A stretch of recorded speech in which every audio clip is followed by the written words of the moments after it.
Get the titles, forget the rings. 3 straight years, 2 worthy opponents, 1 game. It's the NFC Championship on Fox. The boys have owned the Niners, winning it all 2 straight years. But San Fran sent a serious message earlier this season.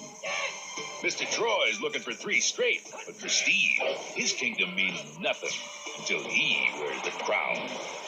Jerry's the highest scoring artist ever, but the Dallas Big D has been a masterpiece.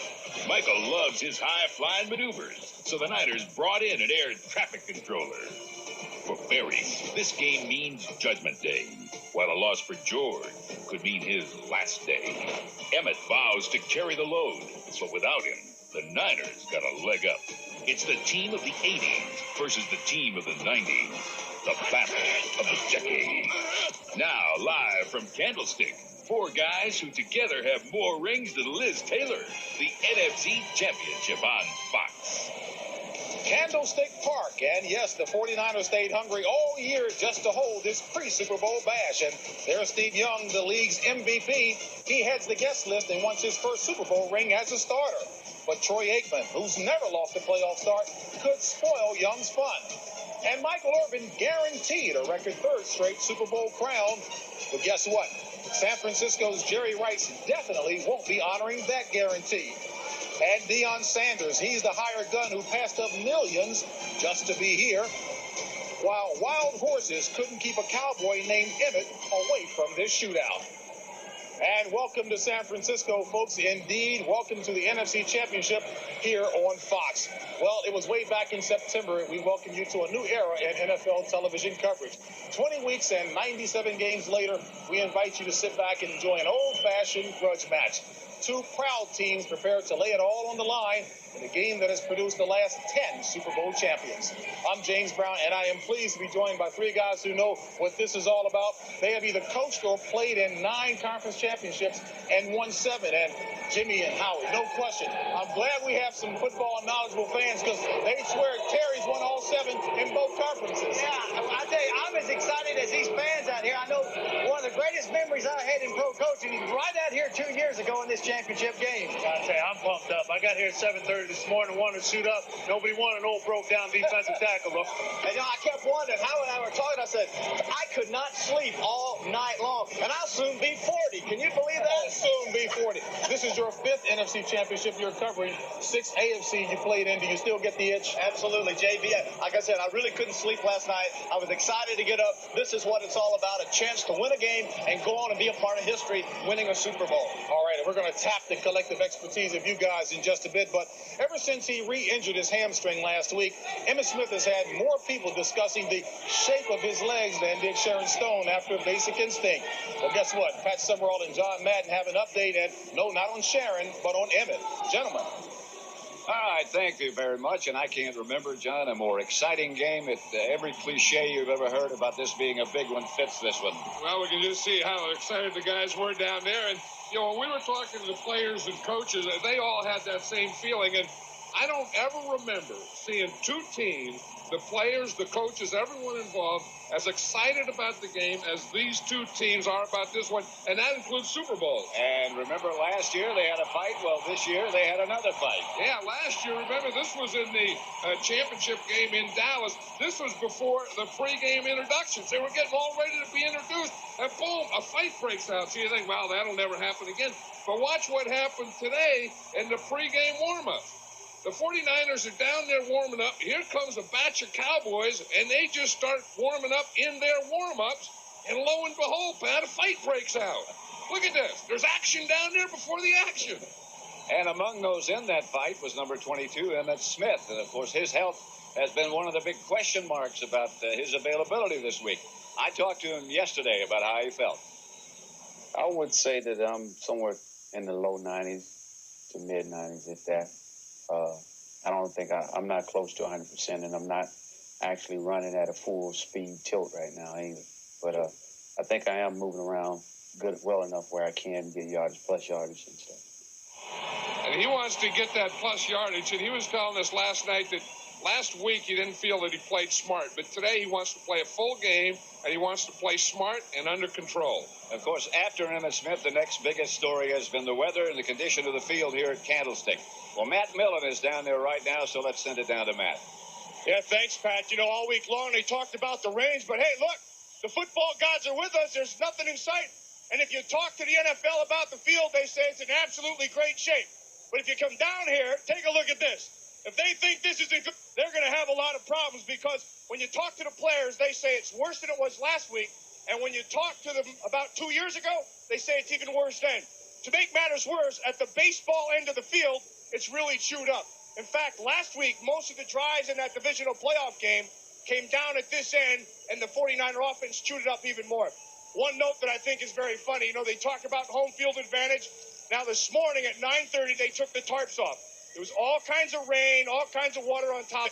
Well, when they rolled them off, they dumped it all on the Dallas Cowboys sideline. JB, have a great one. All right, Matt, thank you very much. And as we take a look at Matt, that's a tuxedo for Matt Millen to be wearing. Hey, Terry, look here. No question about it. San Francisco in the offseason, free agent acquisitions, all for this game, this team, Dallas in mind. But you think win or lose, San Francisco could be making more moves? Yeah, I tell you, there's going to be a big move. Even if the 49ers win this game and go on and win the Super Bowl, Jimmy, Howie, well, I think you're going to see a move with Seifert. I think he's going to be removed as the head coach, and Mike Shanahan, the offensive coordinator, will be moved up the head coach, and Seifert will be moved up to a management position. The reason is Shanahan has got two teams. He's got the Denver Broncos and the Philadelphia Eagles both want to hire him as their head coach. He is the offensive coordinator here. He is the only one on the 49er organization that can run the offense of the 49ers. That's why there's going to be a move. You agree with it, Jimmy? Oh, no. You're talking about George Seifert has the highest winning percentage of any coach in NFL history. And you're talking about getting rid of him even if he wins this ball game. Hey, there's something fishy here, because I hear this offensive, continuity. I hear that maybe he's rigid and he doesn't relate well to the free-spirited players. Hey, I think what's not sitting right with this 49er organization is the last 3 times he went to the NFC Championship game, they came up short. That's not what's sitting right. Yeah, I'd say those 2 NFC Championship games loomed large in George Seifert's mind. Talking to free agents prior this year, they said George Seifert is obsessed with the Dallas Cowboys. Not a week went by early on in the season, he did not mention the Cowboys, to the point where the free agents asked for a closed-door meeting and said, George, let it go. That's why you got us here. We'll take care of the Cowboys.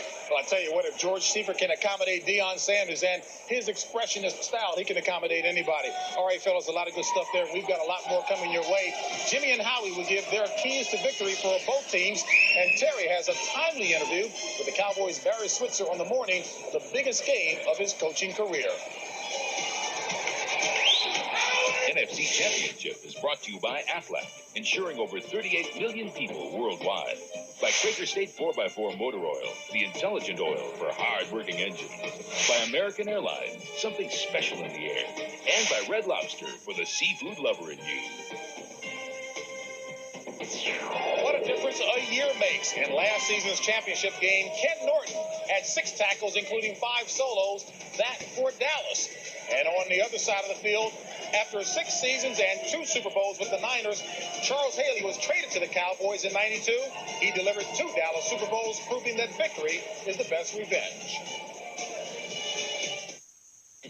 Been moved 8 hours up Pacific Coast Highway here to San Francisco. Well, the question might be asked, how well do the Cowboys and Niners know each other? Today's game marks the first time ever that 2 teams have faced each other 3 straight years in the NFC title game. Now, overall, the teams are 11-11 with 1 tie, but Dallas has come through when it counts most, winning 5 out of 6 in the postseason. But that was before the Niners added Deion and Ken Norton Jr. And Jimmy, as I turn to you, obviously personnel changes have been made since you coached in this NFC title game last year. What are the keys for each team to victory? Well, JB, the biggest thing is because of the footing, there's going to be a lot of big plays in the passing game. When you look at the San Francisco 49ers, the number 1 pass that they're going to want to throw is a slant pass to Jerry Rice. Here he is against the Rams. Steve Young throws it to Jerry Rice. He goes into the end zone unmolested. Now, what the Cowboys are going to try to do is play zone coverage against this slant pass, rally up, and now they keep it to a minimum gain in their last ball game. Now, also in their last ball game, play-action pass was big. They set it up by giving it to Emmitt Smith, but now they come back. They're going to fake the ball to Emmitt Smith, and Troy Aikman's going to throw the ball down the field to Alvin Harper. He beats double coverage. He outruns Tim McDonald, and it's a big play. Now, what the Cowboys are going to do, they're going to try to throw to Michael Irvin. This gets him away from man-to-man coverage. And Howie, the 49ers are going to do something different in today's ball game, and because of Deion, he can make a difference. Yeah, I'll tell you, the 49ers made a lot of acquisitions in the offseason, none bigger than Deion Sanders. Here we're going to show Deion on the top of the screen matched up on Michael Irvin. Now, what Deion does because of his cover skills allows the 49ers the leeway to rotate their safeties away and help Eric Davis on Alvin Harper. Now, you would think that he'd be matched up on Michael Irvin today, but it was Alvin Harper who burnt them for that 90-yard touchdown last game. And as he was trotting back to the bench, he said to George Seifert, haven't you figured out how to cover me yet? Well, George Seifert and the 49ers feel they have. Predominantly, he's going to be on Alvin Harper today, not Michael Irvin, although he will be on both receivers. Wow, yeah, significant change from last year. But, Terry, do you agree with that move? Well, I don't agree with it because I think Harper can out-jump Deion down in the goal line. And the other thing, if you rotate over to the other side on Michael Irvin, you allow him a big pocket to roam in, and he can be a big possession receiver all day long. I don't think Deion will stay on Harper long. Deion said pick your poison. Either go with the guy that moves the chains or the guy that beats you deep. And Michael Irvin will run those crossing routes away from double coverage. And we'll keep an eye on all of that to see what transpires during the game. Well, folks, the battle that's been a year in the making is only minutes away, and we'll be back with lots more, including Terry's pregame visit with head coach Barry Switzer. And there's pieces as they talked about Alvin Harper, who caught 3 balls for 135 yards against the Niners in November. Was being blessed with sunshine in quite a while here for this NFC Championship game here on Fox. While people in Dallas and here in San Francisco might disagree, there was another big game played today. San Diego, the only team left in the championship round without 4 Super Bowl victories, charged into Pittsburgh into battle for the right for a first Super Bowl visit. Guess what? San Diego will be making it, Terry. This is the opening drive by Pittsburgh. A 13-play, 57-yard drive. John L. Williams gets inside of Dennis Gibson. Touchdown, Steelers up 7-0. Back comes Humphreys. He finds a wide-open tight end, Alfred Papunu, for a 43-yard touchdown pass. Lead cut to 3 here, JB. 13-10 Pittsburgh. Now Humphreys back again, deep on the right side, a 43-yarder to Tony Martin. Tim McKyer can't stay up, and a lot of talking, didn't back it up. Pittsburgh down by 4, 17-13 to the Chargers. Then on 4th and goal from the 1-yard line, O'Neal back, looking for Foster over the middle. And once again, Dennis Gibson, who had been victimized earlier for the touchdown pass, got in front, knocked it down. A shocker here. I did not think this could happen. Hats off to San Diego. Outstanding game. Homeboy Stan Humphreys got a lot to be proud of. And I tell you, that defense of San Diego did a nice job limiting Barry Foster to only 48 yards on the ground and 20 carries. And again, as Terry said, congratulations to the Chargers on their AFC championship. San Diego, in its 3rd year under Coach Bobby Ross, will make its first trip ever to the Super Bowl and try to end the NFC's 10-year win streak. And Terry, as we come back to this game here, less than 2 hours ago, you talked with Barry Switzer. What was his mood like? I had an interesting talk with Ray. Caught him right before the game, which is unusual, folks. But I asked him if coaching in this game was kind of similar to coaching Oklahoma in the Orange Bowl for the national championship, and here's his response.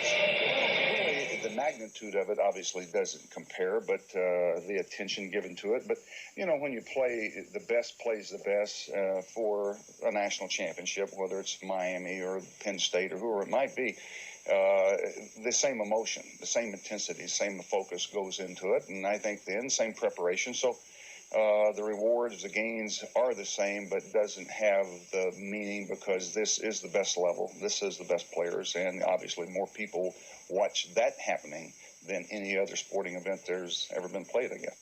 Coach, what concerns you most about this game? Well, coming into the game, I wish that we were 100% healthy. See, there are a lot of big question marks in this game today. Obviously, how long will Emmett play? No one knows. Emmett doesn't even know that, and we'll just have to find out. We'll start Emmett, and we'll just see how far we can go. We suffered this week in preparation because we had 3 linemen. 2A was injured, Nate missed half the preparation work, and Larry Allen is a big question mark going the game today.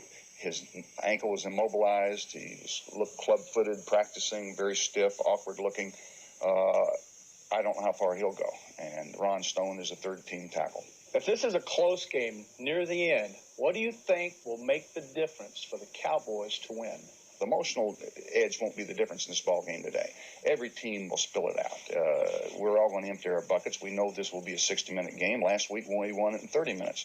The difference today is in any game is the mental edge of being able to make the fewest mistakes played on the field by individual players. And that will always be the key. When two teams get together in the big ball game that are of comparable talent and ability, it'll be the team that makes the fewest mistakes. And we made the most mistakes last time. They made none. Still a close ball game. Looks as though Coach Swifter has some problems. Maybe he feels his team is hurting a little bit in the offensive line, but Jimmy, there's some other problems too. Well, Terry, of both teams, they're concerned about the footing and what they're going to do. Steve Young normally wears a half-inch cleat on his shoe. Today, he's going to try the 5/8-inch cleat, and most of the linemen will be wearing this 3/4-inch cleat to try to get some footing.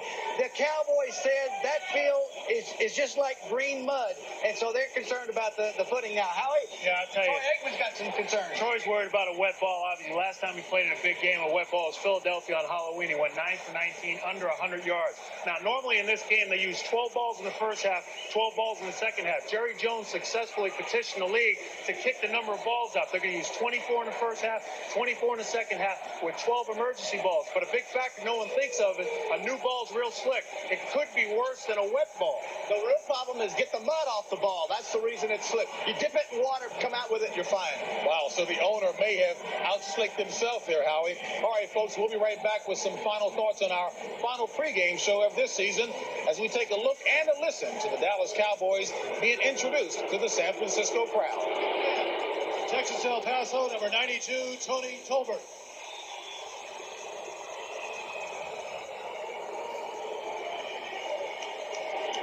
Left tackle from Miami, Florida, number 67, Russell Maryland.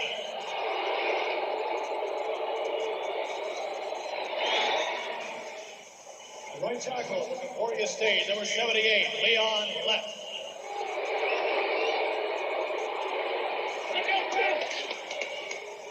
And right end from James Madison, number 94, Charles Haley.